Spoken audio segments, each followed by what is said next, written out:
Hi everyone, this is Robert Estrin at Virtual Sheet Music, as well as livingpianos.com. Good to have you join me. Today's subject is, what is the Mozart effect? You may have heard of this term before. Is it real? We're going to cover this today.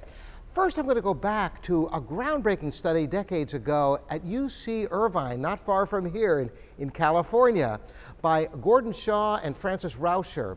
They did an interesting test. They took several youngsters and they divided them into three different groups. One group took computer lessons.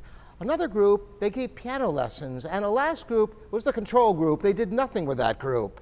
And they gave them lessons for an extended amount of time. And then before the test began, they gave them tests, standardized tests.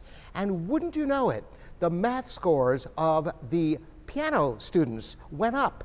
The computer students and the other students that didn't have any training at all remained the same. Now here's something that a lot of you may not know. Their English scores of the piano student groups also rose relative to the beginning to the end.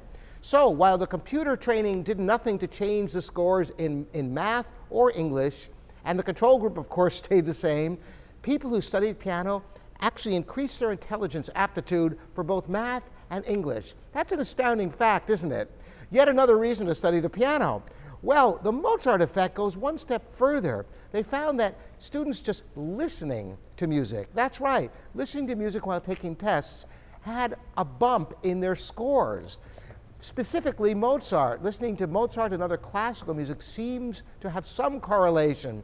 Now there's some questions about the validity of this study, or more the significance of it.